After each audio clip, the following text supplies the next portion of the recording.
podcast 10-50-55. Saat ini saya akan membuat refleksi pembelajaran 2 tentang teori belajar humanistik.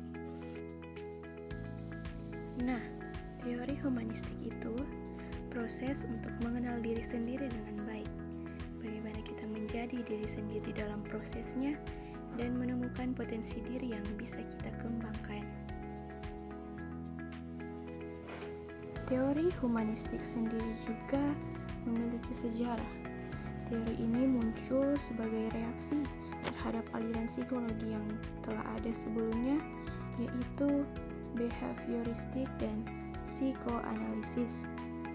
Nah, behavioristik itu berfokus pada bagaimana lingkungan eksternal memengaruhi perilaku, dan psikoanalisis itu berfokus pada peran bawah sadar dalam bentuk perilaku dan pengalaman manusia.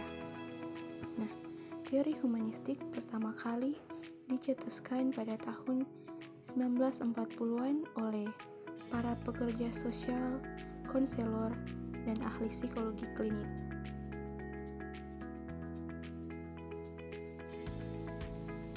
Pendirian teori ini lebih lanjut dengan kontribusi Abraham Maslow yang merupakan pencetus teori psikologi humanistik. Teori humanistik memiliki ciri-ciri. Yang pertama, menekankan pada proses aktualisasi diri masing-masing individu. Yang kedua, mengutamakan pada hasil belajar bukan pada proses belajar. Yang ketiga, mampu meningkatkan keinginan belajar individu. Dan yang terakhir, mengutamakan individu sebagai pembelajar yang mandiri dan independen. Nah, sekarang kita masuk pada fungsi teori humanistik. Yang pertama ada membantu individu mencapai aktualisasi diri dan menjadi lebih partisipatif, demokratis, dan humanis. Nah, ini contohnya mendorong seseorang belajar menerima apa yang sudah atau akan terjadi pada diri sendiri. Ini dapat membantu kita untuk mencapai aktualisasi diri. Fungsi yang kedua yaitu teori humanistik mendorong pendekatan belajar yang mengacu pada pengembangan diri individu dengan cara yang sesuai potensi diri.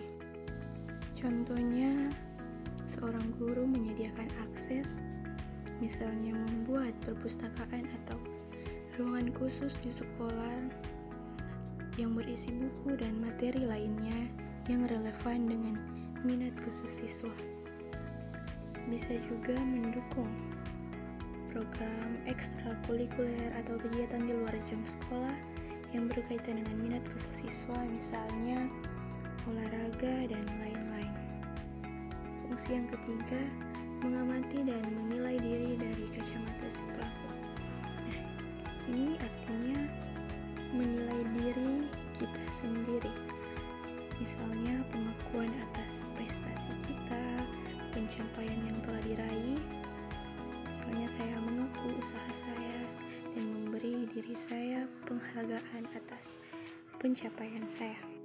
Teori humanistik mendorong seseorang untuk mengembangkan bakat dan potensinya hingga mampu mengenali dirinya sendiri. Misalnya kita menjadi contoh yang positif, menjadi teladan bagi mereka dengan menunjukkan kerja keras dan semangat untuk terus belajar dan berkembang. Dapat memberi mereka inspirasi untuk mengejar impian mereka sendiri. Teori humanistik memiliki kelebihan, yaitu teori ini bisa memunculkan kreativitas peserta didik atau orang yang belajar, peran aktif peserta didik yang lebih dominan daripada guru, tidak seperti teori dahulunya, guru menjadi pusat pembelajaran,